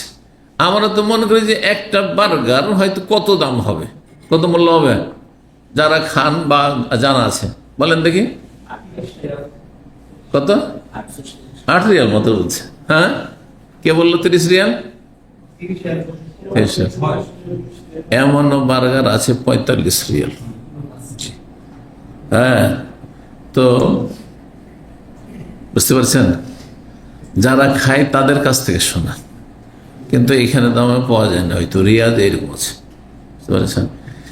সেই কোয়ালিটিটা ওই বিদেশি কোয়ালিটি, বিদেশে যেই দেশ আসল বার্গারের দেশ, সেই দেশের যে টেস্টটা, কারণ আমি ওই দেশে গিয়ে খেয়েছি সেজন্য বলছি, তো ওই টেস্টটা এখানকার বার্গারে কোনোদিন পাইনি। তো আমি তো জিজ্ঞাসা করেছি যে এইখানেও তো বার্গার, এই আপনার ম্যাকডোনাল্ড হোক আর অমুক হোক আর তমুক হোক, যত কিছু হোক না কেন, কিন্তু এই টেস্টটা কেন পাওয়া যায় না? তো বলছে হ্যাঁ পাওয়া যাবে, কিন্তু রিয়াজে পাওয়া যাবে। হ্যাঁ, শুধু একটা এতে মনে হয় 45 টাকা দাম। এখন এগুলো যদি স্বপ্ন থাকে যে হায় রে, জীবন একটা বার্গার খেতে পারলাম না, শান্তি পাবেন? ইলিশ খেয়ে শান্তি পাবেন? পাবেন না। তো ওয়াজাদ না খায়রা আইসা না। তারপর স্বামী স্ত্রীর জীবনে আপনার স্ত্রীর মাঝে কিছু ভালো গুণ আছে আর কিছু খারাপ আছে, প্রত্যেকের আছে। এরকম স্বামীর মধ্যে বেশ কিছু ভালো গুণ আছে, খারাপও আছে, প্রত্যেকে আমরা এরকম, বুঝতে পারছেন না? এখন এতে যদি স্ত্রীর সবর না করে এই স্বামীকে নিয়ে, আর স্বামী যদি সবর ধৈর্য ধারণ না করে এই স্ত্রীকে নিয়ে, আরে দেখতে কালো হলো, কাজ কামে ভালো, হ্যাঁ, অথবা কাজ কামে ভালো না, ভাষা খারাপ একটু, হ্যাঁ, শক্ত ভাষায় স্বামীকে বলে দেয়, কিন্তু দেখতে সুন্দরী, হ্যাঁ, ওর সৌন্দর্যে পাগল, বুঝতে আছে না নেই? তো এইরকম যদি আপনি যা কিছু পেয়েছেন তাতে আপনি সবর না করেন, তো আপনার জীবনটা অশান্তিতে পরিণত হবে, শান্তি পাবেন না আপনি, কেউ সংসারে শান্তি পাবে না। তাই বলছেন ওমর ওয়াজাদনা খায়রা আয়েশান, আমাদের জীবনের সবচেয়ে উৎকৃষ্ট বস্তু যা পেয়েছি, কিসে পেয়েছি? বিশ্বরে, ধৈর্য, যা আল্লাহ দিয়েছেন ওতে ধৈর্য ধারণ করে, এতে শান্তি আছে। 6470 নম্বর হাদিস বর্ণনা করেছেন আবু সাঈদ খুদরি রাদিয়াল্লাহু তাআলা, তিনি আন্না নাস মিনাল আনসার সাহাবু রাসূলুল্লাহ সাল্লাল্লাহু আলাইহি ওয়াসাল্লাম, আনসারী বংশের কয়েকজন মানুষ রাসূলুল্লাহ সাল্লাল্লাহু আলাইহি ওয়াসাল্লামের কাছে কিছু চাইল। সালা মানে এখানে জিজ্ঞাসা নয়, সালার দুটো অর্থ হয়, একটা জিজ্ঞাসা করা মাসলা মাসাইল, আর একটা হচ্ছে কিছু চাওয়া, সাহায্য সহযোগিতা, বাইতুল মাল থেকে ধন সম্পদ কিছু দান অনুদান চাওয়া। সরকারের কাছে চাইলে কি চাইবে? দান অনুদান চাইবে। তা নবী সাল্লাল্লাহু আলাইহি ওয়াসাল্লামের কাছে বাইতুল মাল রয়েছে, সাদকা, যাকাত রয়েছে, গনিমত রয়েছে, বিভিন্ন ধন সম্পদ রয়েছে। তো আনসারি কিছু লোক রাসূলের কাছে কিছু চাইলো, তারা ফালাম ইয়াসআলহু আহাদু মিনহুম ইল্লা আতাহু, তাদের যে কেউ চাইলো সবাইকে দিলেন নবী সাল্লাল্লাহু আলাইহি ওয়াসাল্লাম, কাউকে খালি হাতে ফেরাতেন না নবী সাল্লাল্লাহু আলাইহি ওয়াসাল্লাম, আছে সবাইকে দিতেন। হাত্তা নাফিদা, দিতে দিতে সব শেষ হয়ে গেল, যা ছিল নবী সাল্লাল্লাহু আলাইহি ওয়াসাল্লামের কাছে সব শেষ। ফাকাল হিনা নাফিদা কুল্লু শাই, তাদেরকে বললেন রাসূলুল্লাহ সাল্লাল্লাহু আলাইহি ওয়াসাল্লাম যখন সবকিছু শেষ হয়ে গেল তাদেরকে দিতে দিতে, আনফাকা বিয়াদাইহি, যা নিজ হস্তে নবী সাল্লাল্লাহু আলাইহি ওয়াসাল্লাম তাদেরকে দিয়ে দিলেন, নিজে হাতে দিলেন। ফাকাল হিনা নাফিদা কুল্লু শাই, সবকিছু যখন শেষ হয়ে গেল নিজের হাতে দিয়ে, তখন বললেন যে দেখো, মা ইয়াকুনু ইনদি মিন খাইরিন লা আদাখিরহু আনকুম, মায়া কোন আইন মিন খায়ের, আমার কাছে যে কোনো ধন সম্পদ, খায়ের মানে এখানে ধন সম্পদ, যে কোনো সম্পদ থাক না কেন, লা আদাখিরুহু আনকুম, তোমাদের থেকে আমি তোমাদেরকে না দিয়ে সেটাকে জমা করে রাখবো না, সঞ্চিত করে রাখবো না, থাকলে আমি অবশ্যই দেবো তোমাদেরকে। ওয়া ইন্নাহু, তবে শোনো, চাইতেই থাকবে অথচ চলছে, হ্যাঁ, কাজ চলে যাচ্ছে, এমনটা করবেন না, এটা খারাপ অভ্যাস। তো এই জন্য শুনে রাখো, আমি কিন্তু দেবো, তোমরা যদি চাও তো আমি দিতে থাকবো, যতক্ষণ আমার কাছে দিতেই থাকবো। কিন্তু শোনো, মাইয়াস্তাইফাহুল্লাহ, যেই ব্যক্তি চাওয়া থেকে বিরত থাকবে বা সংযত থাকবে, চাইবে না। দেখেন মানুষের অভাবের শেষ নেই, কিন্তু কিছু অভাব আছে একেবারে পুরা না করলে চলবেই না, আর কিছু অভাব আছে পুরা না করলেও চলবে। বুঝতে পারছেন না? অভাব নেই আপনাদের, কিন্তু সে অভাবগুলি এত জরুরি না। কার মোবাইল পুরাতন মোবাইল আছে, অধিকাংশের পুরাতন মোবাইল আছে, মনটাকে চায় না যে একটা নতুন লেটেস্ট। সবাই অনেকে দেখছি আশেপাশে ডানে বামে অনেক দামি দামি মোবাইল ব্যবহার করছে, আমার মতো ভাই 1000 রিয়ালের মোবাইল, তাই না? অনেকে 4000 5000 করছে।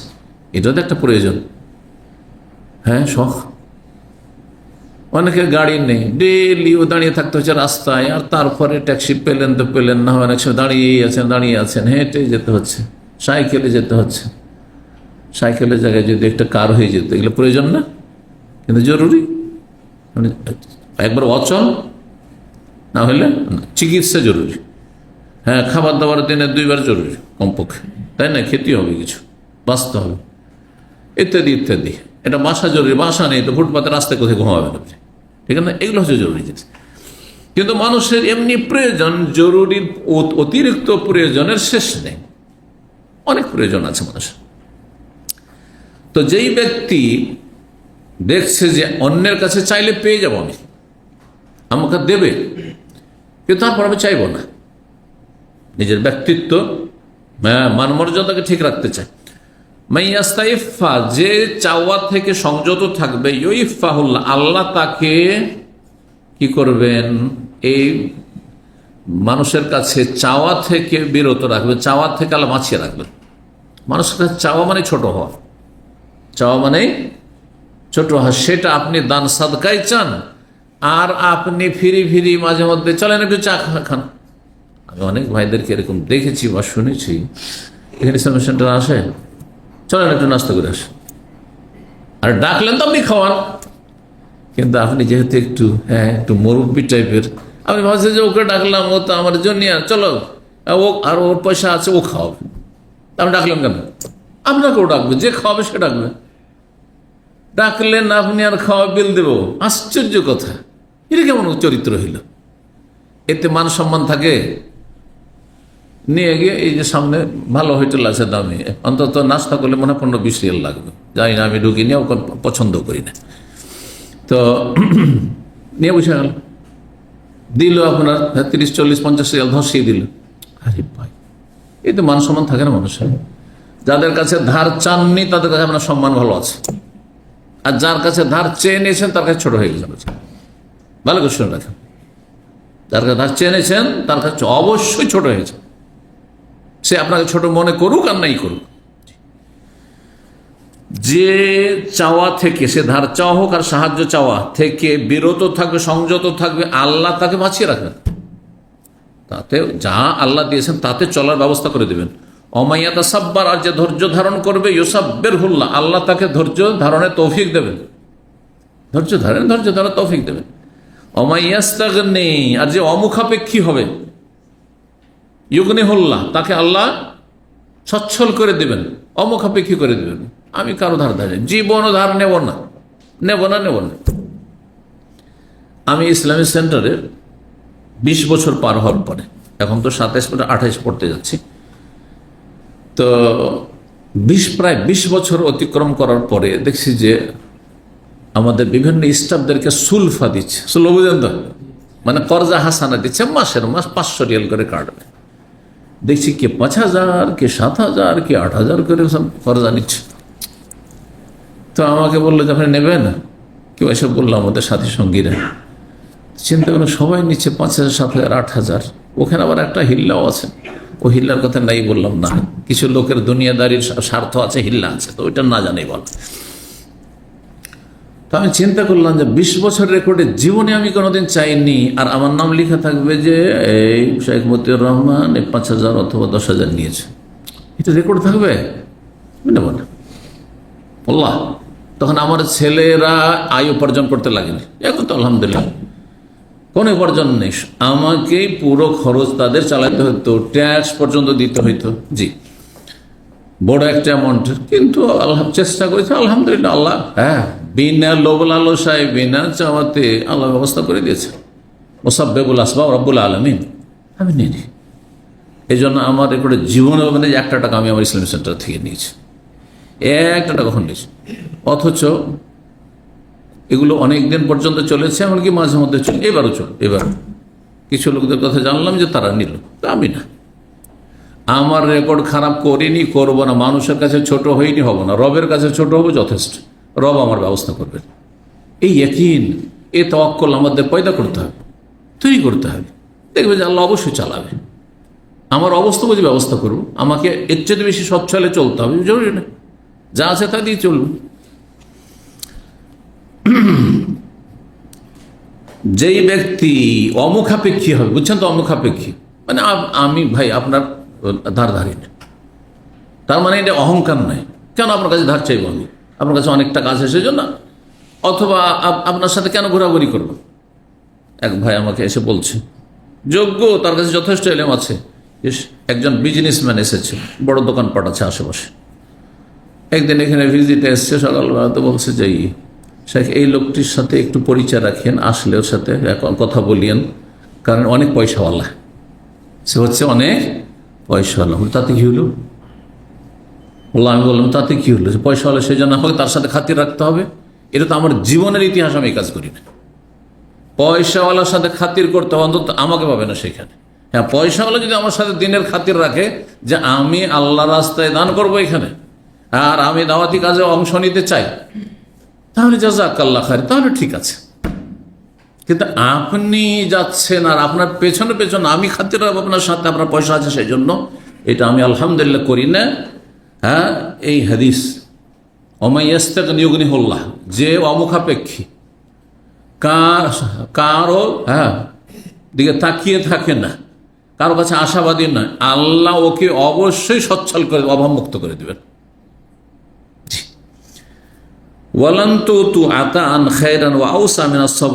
আর তোমাদেরকে এমন কিছু দেওয়া হয়নি, আল্লাহর পক্ষ থেকে যেটি উৎকৃষ্ট হতে পারে আর বেশি প্রশস্ত হতে পারে, মিনাসব, ধৈর্যের চাইতে বড় মূল্যবান বস্তু, যা মানুষের জন্য কল্যাণকর হইতে পারে এবং অনেক প্রশস্ত হইতে পারে।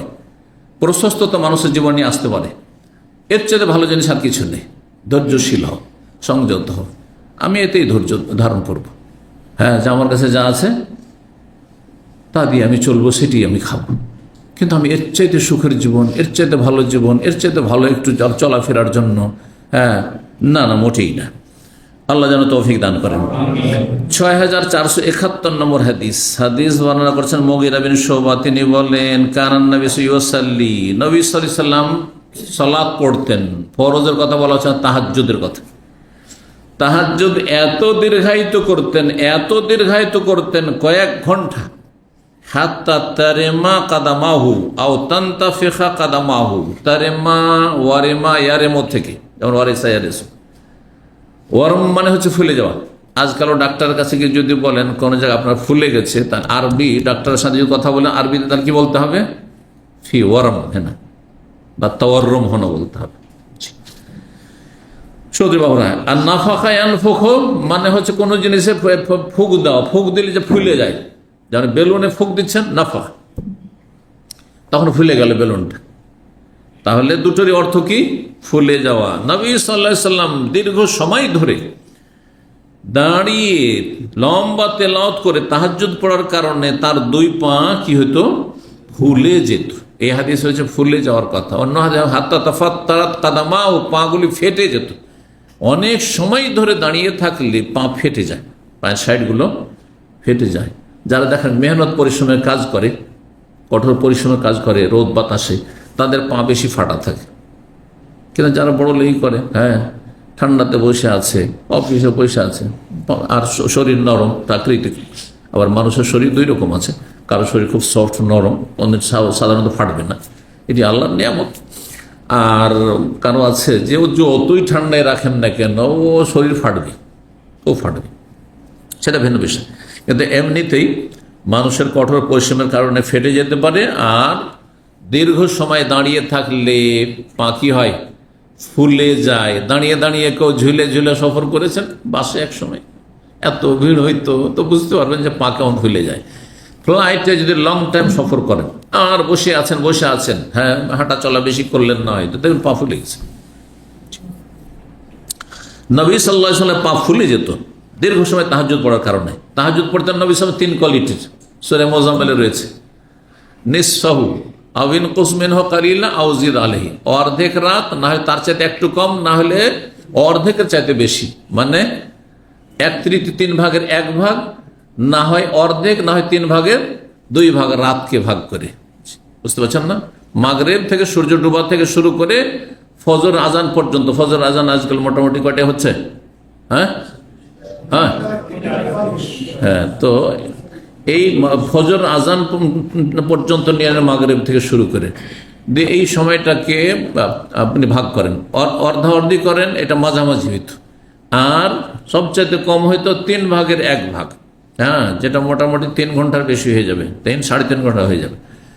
আর অর্ধেক করলে হ্যাঁ আপনার 4.5 ঘন্টা 5 ঘন্টা হয়তো হয়ে যাবে। আর যদি আপনি 2/3 করেন তো আরো বেশি, 6 ঘন্টা হয়তো, বা তারও বেশি হয়ে যাবে। তো এইরকম।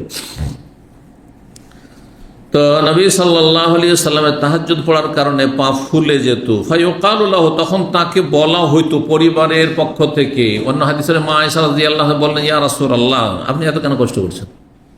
আপনার আল্লাহ তো কোনো হিসাবই রাখেননি। হ্যাঁ, আগের পরে সব কিছু আপনার অগ্রিম ঘোষণা করা হয়েছে, ক্ষমার ঘোষণা। তো আপনি কেন এত কষ্ট করে আবার সুন্নত নফল, ফরজ নয়, সুন্নত নফল তাহাজ্জুদে এত কষ্ট কেন করছেন? তখন কি বলেছিলেন? নবী সাল্লাল্লাহু আলাইহি ওয়াসাল্লাম বলতেন, আফালা আকুনু আবদান শাকুরা, আমি কি আল্লাহ শুকরগুজার বান্দা হব না, কৃতজ্ঞ বান্দা হব না? কারণ যাকে যত নিয়ামত আল্লাহ দিয়েছেন, সম্মান দিয়েছেন, তত বেশি তাকে কি করতে হবে? তার শুকরিয়া আদায় করতে হবে। আল্লাহ আমাকে সুস্থ রেখেছেন, আর একজন অসুস্থ, তো অসুস্থ সবর করবে বালা মুসিবতে, কিন্তু আমি কি করব? শুকরিয়া, বেশি সুস্থ আরো বেশি শুকরিয়া, পয়সাও দিয়েছেন আরো বেশি শুকরিয়া। কথা বলছেন? দিনদারি, ধার্মিক, দিনের এলেমও দিয়েছেন, আল্লাহ জ্ঞান দিয়েছেন, আরো বেশি শুকরিয়া। যার যত মর্যাদা, হ্যাঁ, সম্মান, তত বেশি তার শুকরিয়া আদায় করা উচিত। এই জন্য বলছেন যে আমি কি শুকরিয়া আদায় করবো না? আল্লাহ রাব্বুল আলামিন আমার জন্য তাহাজ্জুদ ফরজ করেননি, কিন্তু আমাকে সবচেয়ে উঁচা মর্যাদা দিয়েছেন, সুতরাং সবচেয়ে বেশি আমি শুকরগুজার বান্দা হতে চাই। 21 নম্বর বলছেন, বাবুনি আল্লাহ হাসব, যে ব্যক্তি আল্লাহর আস্থা ভরসা রাখবে তার জন্য আল্লাহ যথেষ্ট হবে। আল্লাহর ভরসাটা আল্লাহ যথেষ্ট হবে। কালা রবি ইবনে হুসাইন, ইমাম রবি ইবনে হুসাইন বলেন এই আয়াতের তাফসিরে, মিন কুল্লি মা দাকা আলান নাস, আল্লাহর ওপর কেউ যদি আস্থা ভরসা সত্যিকারের অর্থে রাখে, নিজের কাজকর্ম করে, কিন্তু কর্মহীনতা নাই, মেহনত করেন, পরিশ্রম করেন, রুজির মালিককে আল্লাহ, জীবনে যেন হাহাকার অবস্থা না থাকে, নিরাশ না হয়ে যায়, কিন্তু কাজ করতে হবে, কর্মঠ হইতে হবে, আল্লাহ যে ভরসা রাখবে, আল্লাহ তার জন্য যথেষ্ট। সার্বিক ক্ষেত্রে মিন করলে মাদা কালান্নাস, মানব জাতির, মানুষের যেখানে জীবনে সংকীর্ণতা নেমে আসে, সংকট নেমে আসছে, আর্থিক সংকট, শারীরিক সংকট, পারিবারিক সংকট, কোন বালা মুসিবত, সেই ক্ষেত্রে আল্লাহ যথেষ্ট হবেন। আল্লাহ আস্থা ভরসা করলে আল্লাহ কি হবেন?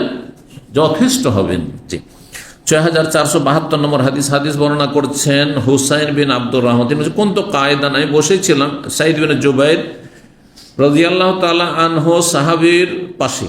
ফাকাল, তিনি বর্ণনা করলেন আব্দুল্লাহ বিন আব্বাস রাদিয়াল্লাহু তাআলা আনহু থেকে হাদিসটি, এক সাহাবী আর এক সাহাবী থেকে, আর বলছেন না তাবেই ছিলেন, সাইদ বিন জুবাইর প্রখ্যাত তাবেই ছিলেন। তিনি ইবনে আব্বাস রাদিয়াল্লাহু তাআলা আনহু থেকে বর্ণনা করে বললেন, আন্না রাসূলুল্লাহ সাল্লাল্লাহু আলাইহি ওয়াসাল্লাম, রাসূল বলেন, ইয়াদখুলুল জান্নাত মিন উম্মতি 70 আলফান বিগাইরি হিসাব, আমার উম্মতের 70,000 মানুষ বিনা হিসাবে জান্নাতে যাবে।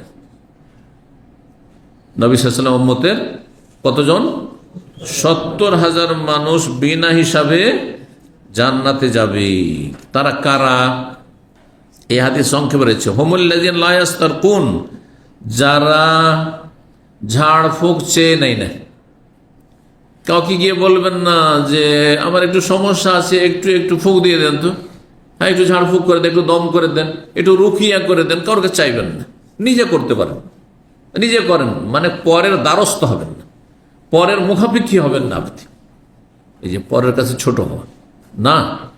এই জন্য একটা জিনিস মনে রাখেন, আমাদের দিনী ভাইদের, দুনিয়াদার তো আছে, কিন্তু দিনী ভাইয়েরা অধিকাংশ দেখি একটু কিছু হইলে আপনাদের কাছে দোয়া চায়, দিল ফেসবুকে সারা দুনিয়ার কাছেও দোয়া চায়। কয়জন দোয়া করবে আপনার জন্য? কি বা দরকার, আপনি নিজে দোয়া করতে পারেন না?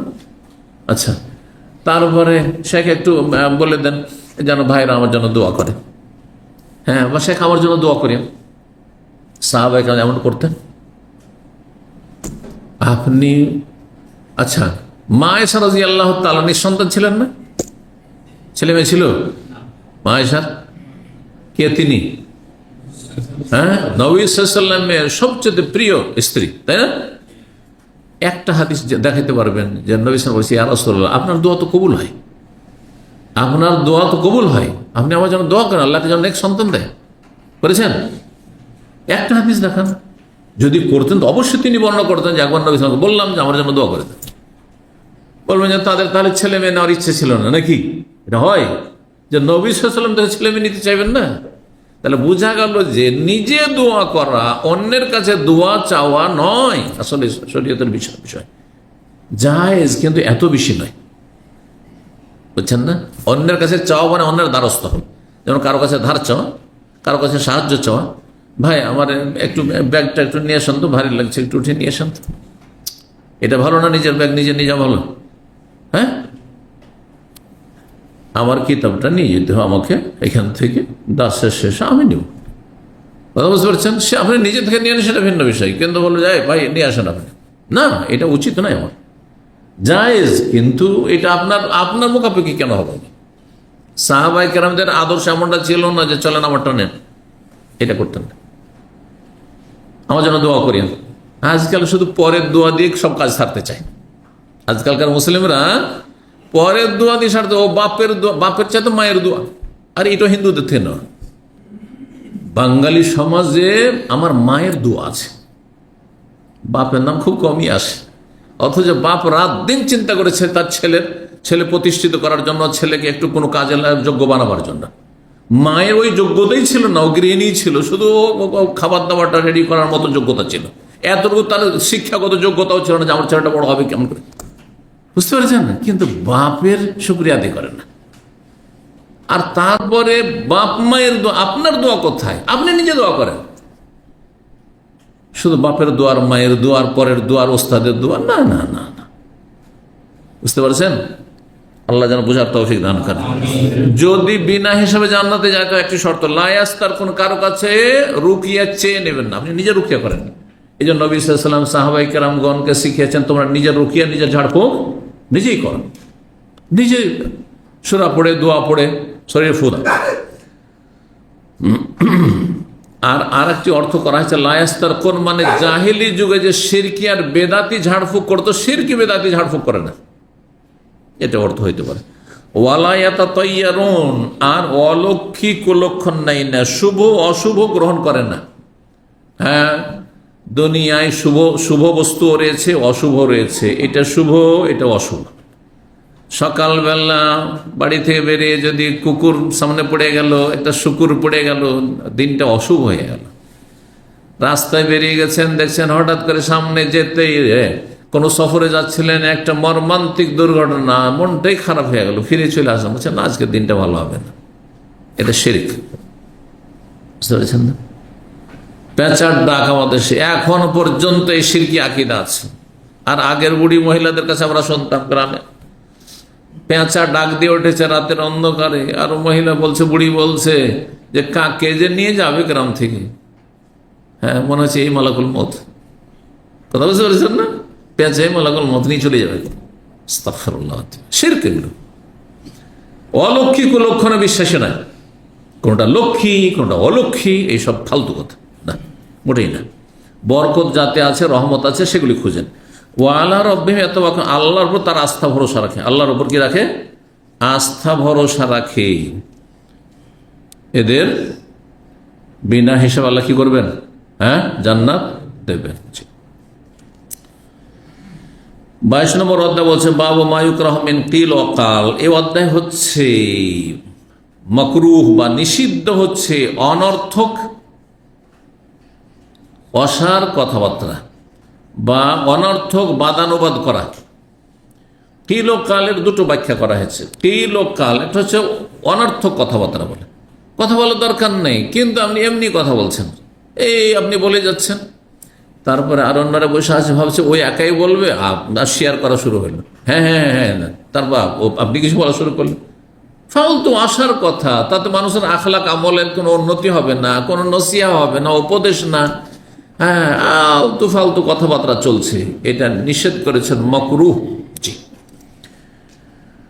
আর আরেকটি হচ্ছে কিল ও কাল। একজন বলল না না না আপনার কথা ঠিক নেই, বলছে আমারটা ঠিক। বাদানুবাদ করা, তর্কে জড়িয়ে যাওয়া। আর আমাদের বাংলা ভাষাভাষীদের এই তর্ক করার বদ অভ্যাসটা খুব বেশি আছে। ধর্ম নিয়ে তর্ক করা খুব বেশি আছে। একটা ছেলে এখানে ইসলামী সেন্টার আসতো, সে তার রুমে গেছে, বক্তব্য শুনেছে যে বেনামাজির ইসলাম থাকে না। বেনামাজি গিয়ে যায়, গিয়ে বলেছে, আর রুমে সম্ভবত পাকিস্তানি ছিল, উর্দু ভাষী, গিয়ে বলেছে যা আবার নামাজ নেই পড়তে, বেনামাজি তো কাফের হয়ে যেতে হয়, বেনামাজি কাফের। আর সে যে মাথা মোটা তো এরা, আমার এত গরম হয়েছে, হ্যাঁ, তর্ক শুরু করেছে। তখন ও বলছে যে আমাকে হাদিসটা দিতে হবে। হাদিস নিয়ে কি করে? বলছে যে ওর সাথে আমার তর্কাতর্কি হয়েছে। মানে কে তর্ক করতে বলেছে না? হ্যাঁ, কোন ইসলাম শিখিয়েছে আপনাকে তর্ক করে তাকে তার উপর চাপিয়ে দিতে হবে? এটা না, আপনি ভালোভাবে বলেন, আপনি এমন কিছু বললেন না যেটা তাকে আঘাত লাগে, কারণ বেনামাজিকে আঘাত লাগবে। হ্যাঁ, ওকে যদি টার্গেট করে নাও বলেন, হ্যাঁ, তারপর আঘাত লাগবে, বুঝতে পারছেন না? সেই জন্য মার্জিত ভাষায়, হালকা ভাষায় বলেন, কিন্তু সে যদি না মানে তর্ক শুরু করে দিতে হবে না, মোটেই না। তো তর্ক, বাদানুবাদ করা, এটা মানুষের কি করে? সম্পর্ক নষ্ট করে, তারপরে মনোমালিন্য হয়, তারপরে এমনকি ঝগড়া বিবাদ হইতে হয়তো মারামারি শুরু হয়ে যেতে পারে, মার্ডার হয়ে যেতে পারে। এসব নিষিদ্ধ ইসলামে। 6473 নম্বর হাদিস। হাদিস বর্ণনা করছেন ওয়াররাদ নামক ব্যক্তি, যিনি মুগীরা বিন শুবা রাদিয়াল্লাহু তাআলা আনহুর ক্লার্ক ছিলেন, কাতিব। জি, পিয়ন কি বলে কাতিবকে? হ্যাঁ হ্যাঁ, ক্লার্ককে কি বলে বাংলায়? কেরানি। মাশাআল্লাহ, শান্ত, মাশাআল্লাহ, ঠিক বলেছেন, কেরানি। কেরানি বলেন। মুগীরা বিন শুবা একজন দায়িত্বশীল ছিলেন, ওই দায়িত্বশীলের লেখক ছিল সে, কাতিব, ক্লার্ক। আন্না মুআবিয়া বিন আবি সুফিয়ান রাদিয়াল্লাহু আনহু, আমিরা মুআবিয়া খলিফা, কাতাবা আল মুগীরা, মুগীরা বিন শুবা যেহেতু বিশিষ্ট সাহাবী, তার কাছে লিখে পাঠালেন। আর তার একজন গভর্নর, দায়িত্বশীল, মুআবিয়া রাদিয়াল্লাহু আনহু হচ্ছেন খলিফা সেই জামানায়, 4 খলিফা আলী রাদিয়াল্লাহু জামানার পরে। আর সেই জামানায় মুগীরা একজন দায়িত্বশীল, তাকে লিখে পাঠালেন, আন উক্তুব ইলাইয়া বিহাদিসান, আমার কাছে একটু হাদিস লিখে পাঠান। তাহলে তখনকার খলিফারা হাদিস চর্চা করতেন। মুআবিয়া রাদিয়াল্লাহু তাআলা আনহু সাহাবী, তিনি হাদিস চাইছেন, তার চাইতে যিনি সিনিয়র তার কাছে একটা হাদিস লিখে পাঠান। সামিআহু মিন রাসূলিল্লাহ, রাসূলের কাছে শুনেছেন আপনি সেই হাদিসটি। কালা ফাকাতাবা ইলাল মুগীরা, তখন মুগীরা বিন শুবা তাকে লিখে পাঠালেন একটি হাদিস।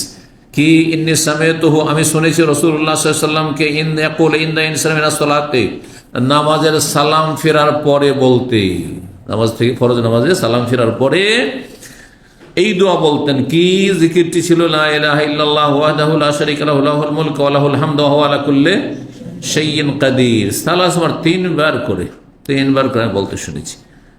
কাল, এতটুকু তো হয়ে গেল।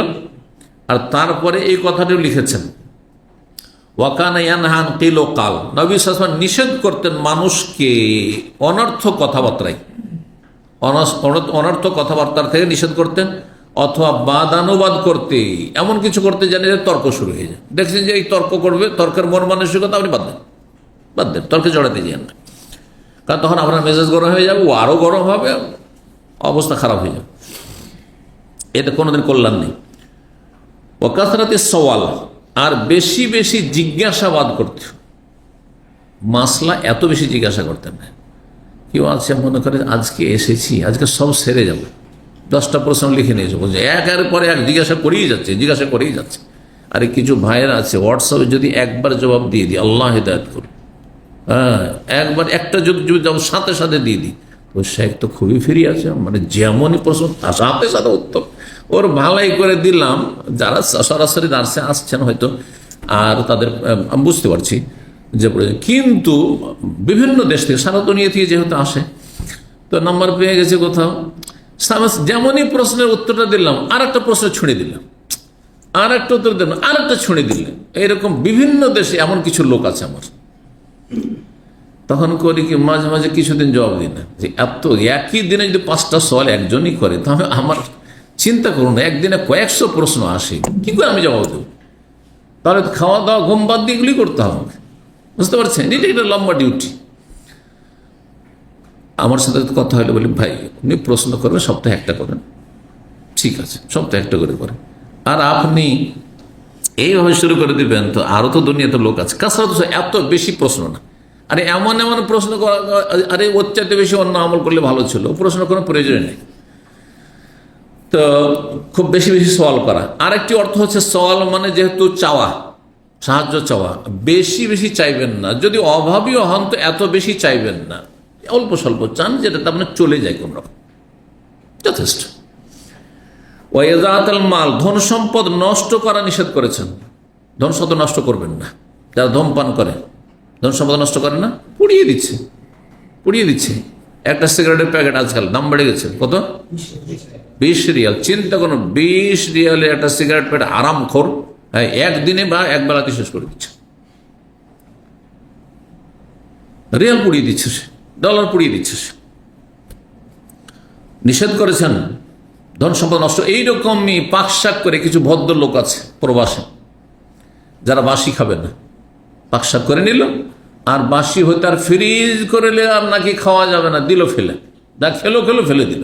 হারাম, এটা নিষেধ করেছেন নবী সাল্লাল্লাহু আলাইহি ওয়াসাল্লাম। খান আর না হলে দিয়ে দেন, সাথে সাথে খেয়ে দিয়ে দেন। আমি নেক্সট টাইম হয়তো খেতে পারবো না, তাহলে সাথে সাথে দিয়ে দেন, আপনি অন্য কাউকে ভাইদেরকে দিয়ে দেন, খাইয়ে দেন, কিন্তু ফেলে দেবেন।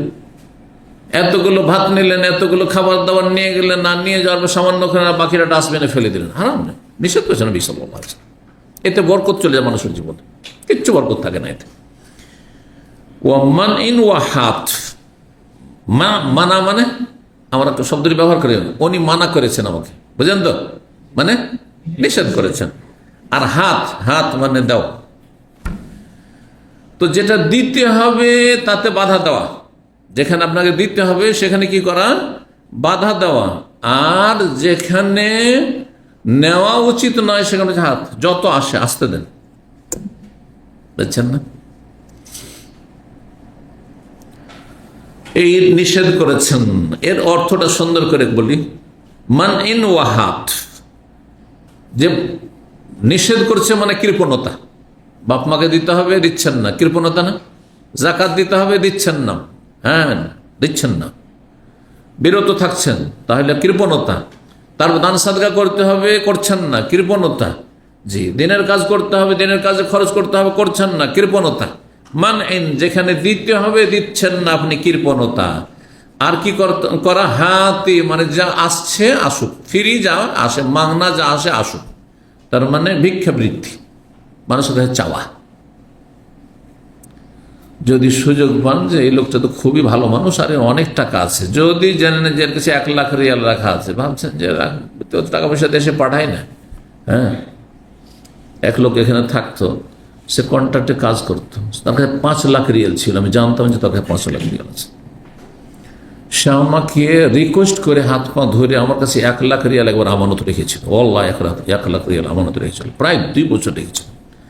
পরে চিন্তা করলাম যে এই টাকা এইভাবে যে রাখবো, আল্লাহ না করে যদি চুরি হয়। আর আমাদের দেশের লোকেরা মাসলাও জানে না। ওকে একদিন বললাম যে আপনি মাসলা জানেন, যে আল্লাহ না করে এই টাকা যদি আপনার চুরি হয়ে যায় তো কে দেবে? আমি দেবো। আমার কোন লাভ আপনার আমানত রেখে? 1 রিয়াল দিবেন আপনি? হ্যাঁ, শরীয়তের বিধান হচ্ছে যে যথাসাধ্য আমার যেমন মাল সামান রাখি বাড়িতে ওইভাবে রেখেছি, কিন্তু বাড়ি থেকে যদি বাসা থেকে চুরি, এত টাকা আমার ব্যাংকে রাখা যাবে না আপনার আমানত, তাহলে এটা যদি চুরি হয়ে যায় তাহলে আপনার গেল, আপনাকে বিশ্বাস করতে হবে। তখন ওর হুঁশ হয়েছে। তারপরে ফিরিয়ে নেবেন না, কারণ এরকম পাবে কোথায় যে ওটাকে নিয়ে যেমন ভাবে দিয়েছে, যেইভাবে পেঁচিয়ে দিয়েছে ওইভাবে রাখা, তারপরে তাকে ওইভাবে ফিরিয়ে দিচ্ছে, পাবে কোথায়? ও দেবে। হজে যাচ্ছিলাম, বাসাতে আমার পরিবার পরামর্শ দিলেন, দেখেন এত টাকা বাসায় রেখে এইভাবে যাবেন না, আর ওকে ফিরান, এই বাহানাতে কোন রকম করে ফিরান, আপনি এতটা মানুষের রাখা দরকার নেই, লাভ কি আপনার? আমি ওকে ফজরে ডাকলাম, ফজর সালাত এখানে বাস করতো, ডেকে বললাম যে টাকা আপনার নিয়ে যান। হ্যাঁ, বলছেন না শেখ রাখেন, আমার কাছে আরো টাকা আছে, আসলে রাখা মুশকিল, কার কাছে কাউ বিশ্বাস করতে পারছি না।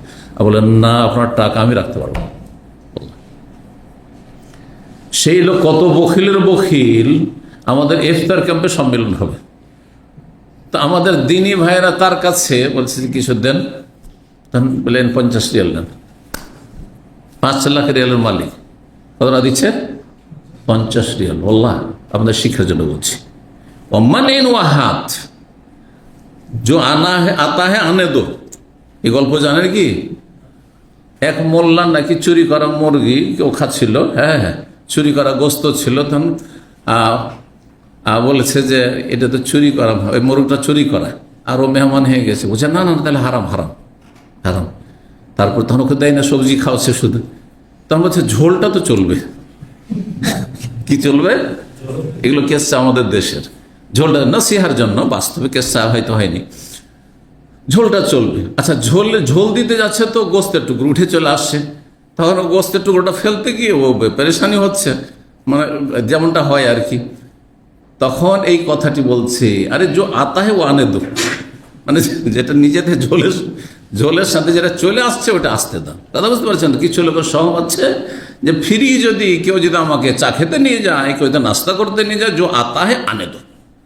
আর দেওয়ার বেলা না না 5 লাখ রিয়ালের মালিক আর ওই 50 টাকা।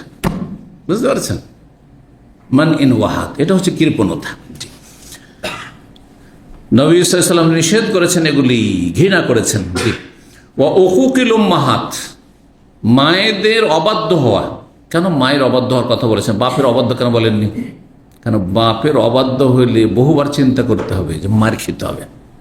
হ্যাঁ, হাত পা ভেঙে বাড়ি থেকে তাড়িয়ে দেবে, কিন্তু মা তো পারবে না, ওর মায়াতেও পারবে না, আর অতটা শক্ত হইতেও পারবে না। মাকে ছেলে মেয়েরা ভয় করে না, ছেলেরা ভয় করে না বিশেষ করে, কিন্তু বাপকে ঠিকই ভয় করে। বিশেষ করে বাপের কাছে সম্পদ থাকে, আর বাপ যদি পথের ফকির হয় তাহলে তো ভয় করবে না। বুঝতে পারছেন না? জি।